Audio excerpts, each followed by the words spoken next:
I'm joined by Lieutenant General, retired General Hooda.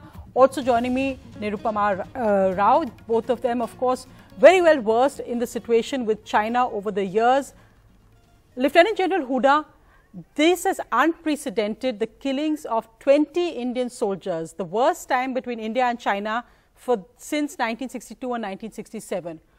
What, after the Prime Minister's statements today, the two foreign ministers have also talked, what do you think India's next response needs to be? So, I think at the macro level, there is no real need to, to say that we need to completely change our response to from what we were doing in the past. And when I'm saying at the macro level, what I'm talking about is that, we try and resolve this peacefully through military engagements, through diplomatic engagements, and if required, to go up to the political level. So if the situation can be peacefully resolved, I think that will be the ideal way to go. What I think needs to be done possibly immediately in the talks between the two countries is to start looking at, protocols for keeping calm along the LAC. And that's where I think the big difference from past standoffs has been that the protocols seem to have completely broken down. Mm-hmm. There was a huge level of restraint exercised by both the militaries. That seems to have completely gone out of the window, the manner in which these things are being done. So I think once that is done, and at the diplomatic level, I think we need to raise the level, maybe quicken the engagements that are happening. So you're saying, sir, but obviously, I mean, nobody wants this thing to degenerate into some kind of conflict. Nobody wants it to degenerate. You're saying this can be handled at the diplomatic level. If I can bring in Ms. Nirupama Menon Rao, former Foreign Secretary, and also, of course, who has served in Beijing. Did what happened here actually surprise you in the scale of it? Because first, initial reports coming in said 3 Indian soldiers, which was tragic enough. Then the scale of over 20 Indian soldiers, and now 4 soldiers still critical. Has the scale surprised you? And also, China still issuing a very strong statement from their foreign ministry saying, we have told Indian frontline troops that we have told India that their frontline troops must be controlled. India's statement, though strong, much more cautious in this level. Do you think we can de-escalate from this stage? Well, first of all, it's a terrible tragedy that has taken place, Sonia. And this is indeed a very dark hour in the India-China relationship. I would agree with Lieutenant General Hooda that the protocols for the maintenance of peace and tranquility have essentially broken down. And how do we fix them is the question. The immediate need is for us to ensure that the situation does not spin out of control again, and that the diplomatic channels shift into top gear so that we are able to de-escalate the situation and ensure some degree of disengagement in the area, so that we have we have the space to look at what possible solutions can be arrived at. But talking of the way things happened on Monday night and the massacre that took place, which is so unfortunate. It brought back memories of 1962. Those memories haven't entirely faded from the national psyche. Much of it is embedded in the national psyche. And in many senses, we are reliving that nightmare once again. And it's staring us in the face, just as those unfortunate young soldiers, some of them fell over the precipice into the Galwan River. In many ways, this symbolizes the fact that our whole relationship has fallen over the precipice. Let me just bring in also, I want to bring in both General Hooda, of course, for his perspective, and Vishnu also some analysis. Because General Hooda, I think the number of soldiers who have died, you've said that, of course, the diplomatic route is one that is preferred. But militarily, the Prime Minister's strong words saying, that India wants peace, but we will reply if provoked. Can the death of 20 soldiers be dealt with just as a diplomatic effort? We've seen some reports coming in that the Indian army has also inflicted Chinese casualties, but does the matter end there? Isn't the big worry that China has intruded into new territory and it shows no signs of withdrawing from there? Sonia, of course, it's a big worry. The Chinese have come in. I have been saying that this is a complete departure from past incidents, which were very localized, and now we are seen massive intrusions by the Chinese, the level of violence that has happened. As far as the army is concerned, can we forget these martyrdom of these 20 soldiers? Of course you can't. And I think what we need to immediately do is also review our own rules of engagement, the way in which we are, sort of managing and manning the borders, our own methods of patrolling. Are we still going to do it without weapons? I think it's time that we become completely tactical. We occupy tactical positions along the border to make sure that incidents like this do not happen. Those are incidents, that and procedures and protocols that need to be put in place. And the indications that you've got, General Hooda, that 20 soldiers died in unarmed combat. Vishnu, of course, had that exact sequence of events which army sources have told, but in unarmed combat for 20 soldiers to die, 4 more critically injured? Yes, so it's possible, and that's why, in fact, it's more horrifying. The whole brutality of this incident, where with clubs and stones and batons, you had such a horrific clash between the two militaries that you had 20 soldiers dead. Of course, as it was being brought out that some of the soldiers fell into the river, and injured soldiers falling into icy cold waters, hypothermia sets in. Evacuating casualties is not the easiest thing from these extremely difficult terrain.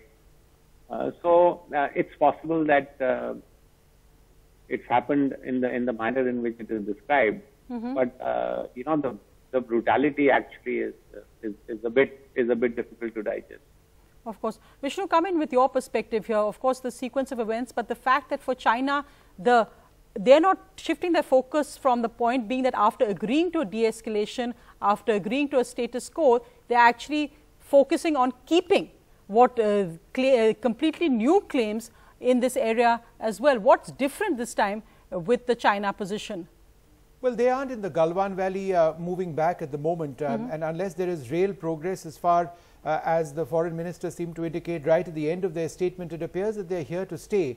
There's been a very significant build-up of the Chinese forces, not just in Galwan but in other areas as well. In fact, there's very clear satellite imagery of Chinese artillery positions and including tank positions. Remember, both India and China actually do operate tanks in some of the valleys in this area.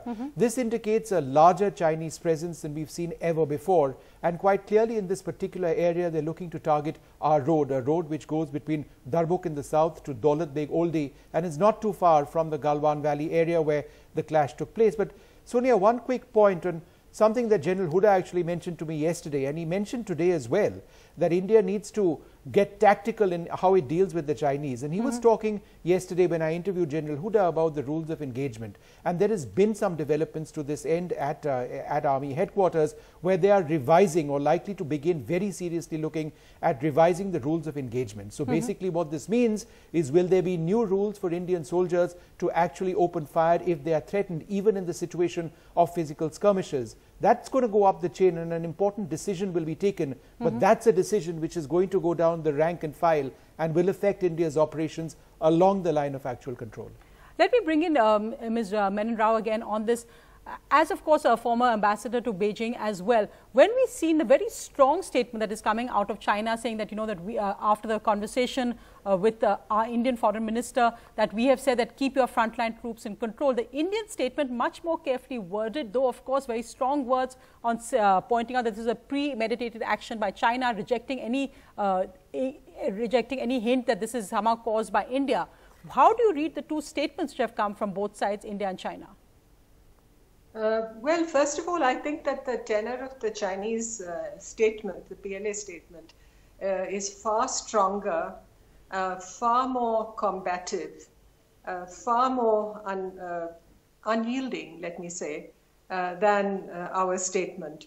And this has a lot to do with what China has become today. Xi Jinping's China is essentially the China that is in pursuit of what they call the China dream, essentially making China #1. It is no longer biding its time or lowering its profile. It wants to ensure that what they feel is their territorial sovereignty is preserved even through the force of arms. And today you have a commander, army commander on the Chinese side of the Western Theater Command, Chow Chung-chi, who has served in Tibet for 20 years, who's known to be highly ambitious, who is now a member of the Communist Party Central Committee, who has his eyes and his sights set on membership of the Central Military Commission. So here you have a man who's trying to prove his credentials at every turn. And what better way to prove your credentials than to show India a very strong arm, a very militaristic approach, and which is what essentially was played out in the Galwan Valley on Monday night. So we are dealing with a set of very difficult factors here, very unyielding Chinese, assertive Chinese. You know, 30 years ago, 32 years ago, when Prime Minister Rajiv Gandhi went to China and shook hands with Deng Xiaoping said, you know, the Asian century would be incomplete without India and China. Today, the Chinese never speak of an Asian century with India. You know, that whole calculation, that whole calculus has been altered. The second point I'd like to make is, you know, the similarity between what happened in Galwan on Monday night and the attack by the Chinese forces on the Soviet forces on the Ussuri River. You know, they had an island, the Damansky Island, which was disputed between the two countries. And there was a face-off in the summer of 1969. You'd be too young to recall that. But the way the Chinese went at the Soviet contingent that came into the area to see what was happening is almost eerily similar to what happened at Galwan. The way the Soviets were attacked, the way the commanding officer was gunned down, of course they used bullets, and the way the captured soldiers were tortured, the way they were put to death. I mean, this is, it's as if China has not changed. And this is an extremely worrisome factor. This is the China that the world has to come to terms with. How can we come to terms with this China? We need a radical reassessment of all that we have thought and kind of believed about China.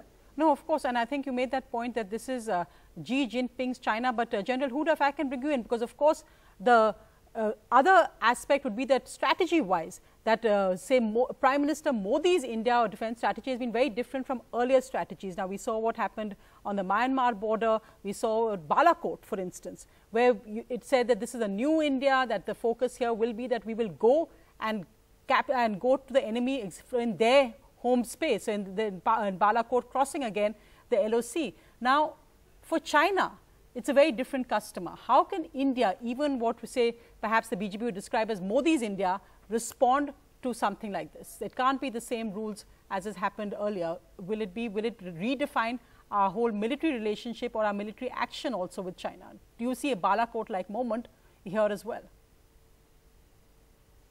So Sonia, I don't see a Balakot-like moment. Pakistan and China are two different countries, and the way we've dealt with them is differently. But having said that, much more firmness in our approach towards China is required. I think we need to make our red lines absolutely clear to them. As I said, our military posture on the LAC needs to show much greater firmness. This non-tactical movement, you know, this hope that no shot has been fired and therefore everything will remain peaceful.